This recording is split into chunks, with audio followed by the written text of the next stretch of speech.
Shalom Uvracha, mes chers amis. Est-ce qu'il y a des gens qui peuvent ni rentrer au Gan Eden, ni rentrer au Gehinam? Est-ce qu'il y a quelque chose comme ça qui peut exister? Je vais vous raconter une histoire qui n'a pas été écrite dans un livre. C'était lorsque j'étais rave à Jérusalem.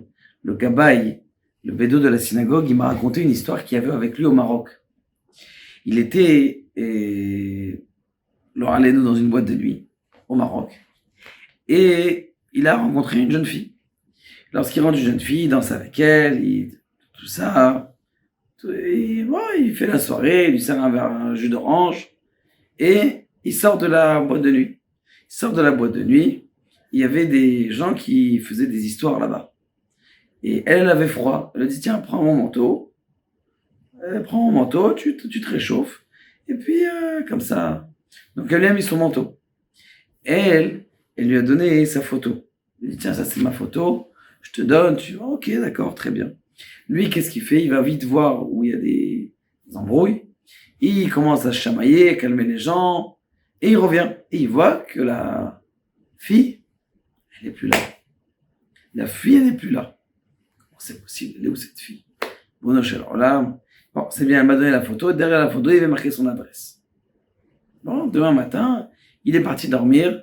Demain matin, qu'est-ce qu'il fait? Eh bien, il va chez la fille. Il tape à la porte, bonjour, et il voit sa mère qui lui ouvre la porte.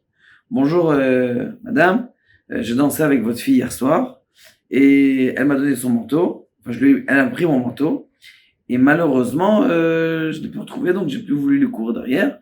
Mais est-ce qu'elle a mon manteau? Est-ce qu'elle est là? Je veux la voir. Je suis désolé, mais ma fille, elle est morte déjà il y a quelques années. Non, arrêtez de faire des blagues. Je vous promets, si vous pouvez la voir, vous pouvez la voir. Elle est au cimetière. Bon, comme il ne le croyait pas, elle a dit, je vais au cimetière. Elle arrive au cimetière. Il arrive au cimetière. Il va voir là-bas, et qu'est-ce qu'il trouve sur la tombe de cette fille-là? Son manteau. Son manteau à lui, qu'il lui avait donné hier. La question qui se pose, comment c'est possible, cette chose-là, que quelqu'un qui est un corps d'une vivante, d'un mort, qui vient là et qui est là. Il y a une autre histoire qui y ressemble. C'est le rabbi de Koznitz. Une fois, ce rabbi de Koznitz, il va voir un de ses élèves. Il lui dit, Rabbi, j'ai pas d'enfant. Shana Abba Elechaben. C'est extraordinaire. L'année d'après, le rabbi de Koznitz, eh bien, il a Baruch Hashem, le talmid du rabbi de Koznitz, l'élève du rabbi de Koznitz, il a un enfant. Malheureusement, 1 an plus tard, cet enfant, il commence à être malade. Bon, la femme du rabbi de Koznitz dit, va voir le rabbi, c'est lui qui nous donne la bracha pour l'enfant, c'est dans ses mains aussi la brioute. Il va voir le rabbi, mon fils il est malade, qu'est-ce que je peux faire, s'il te plaît, aide-nous. Le rabbi il réfléchit comme ça, et il dit, refouach lema. Bon, très bien, il retourne chez lui à la maison, sa femme a dit, refouach lema, malheureusement, ça avance pas. Ce qui se passe, c'est que la femme, elle était en train de faire le Teilim. Et lorsqu'elle est en Teilim, eh bien, elle prie, elle s'endort. Et elle entend des bruits dans la pièce. Elle était à côté du berceau du bébé. Elle se lève et qu'est-ce qu'elle voit? Elle voit un soldat. Soldat russe, bien grand, et qui est en train de donner une cuillère à manger ou à boire au bébé. Mais qu'est-ce que c'est? Elle commence à hurler, prise de panique. Le soldat, il sort de la pièce. Et lorsque le soldat est dans la pièce, elle commence à avoir peur. Qu'est-ce que c'est?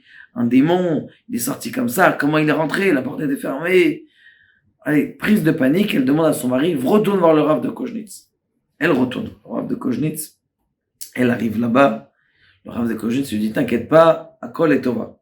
Le Rav de Koznitz, il demande à son bédo, son chamash, s'il te plaît, va sur la 3e tombe du cimetière, prends ma canne et tu tapes sur la tombe 3 fois.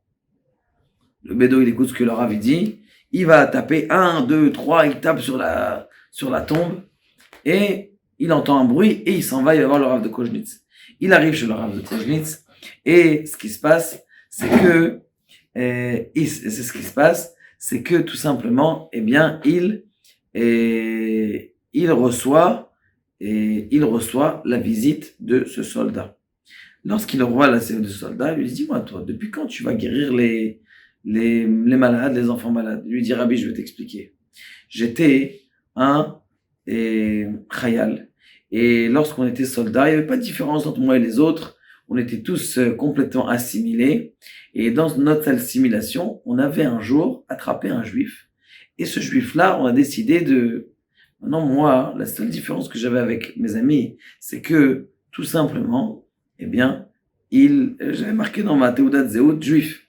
Maintenant, ce qui s'est passé, c'est que tout simplement, ils ont décidé de de le tuer.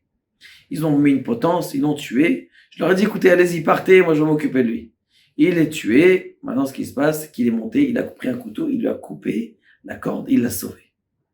Les Chayalim, les soldats, ils reviennent et ils lui disent, il est où l'autre soldat? Il dit, il est resté là-bas, on va le chercher tout de suite. Il arrive à le chercher, il le voit qu'il était tout seul. Il était tout seul par terre. Il est où le mort? Il est où le pendu? Ah, t'es un juif, t'as sauvé le juif. Ah, attends, tu vas voir ce qu'on va te faire. Ils l'ont pris, ils l'ont accroché sur la potence, ils l'ont tué. Il a dit, donc ce mort-là, je suis arrivé au Gan Eden. Lorsque je suis arrivé au Gan Eden, eh bien, ils m'ont dit, de te rentrer au Gan Eden, tu peux pas, t'as fait aucune mitzvot. C'est qu'aujourd'hui, il est rentré au Gan Eden. Mais, de te mettre au Gehinam, tu peux pas. Pourquoi? Parce que t'as sauvé un juif. Alors, on va te mettre où? Il dit, alors, écoute, maintenant, ton tafkit, c'est-à-dire ta mission, c'est tout simplement de donner aux enfants malades, de donner la guérison. Il dit, et cet enfant-là, c'est pour ça, c'est moi qui l'ai guéri la dernière fois, donc elle n'ait pas peur, cette femme. Et de là, on a appris que le Chayal, il y a encore cette tombe là-bas à Koznitz, ça s'appelle le Chayal, le soldat de Koznitz, c'est lui qui guérit les malades. Parce que des fois, quelqu'un, il peut ni rentrer là-bas, comme dans notre histoire, ni rentrer là-bas, ni rentrer ici. Et ce qui s'est passé, c'est que comme il ne peut pas ni rentrer là-bas, eh bien, il erre, mais il fait des bonnes actions. Le Kadosh Baruch Hu nous aide à arranger et à avoir la réparation de notre âme très facilement.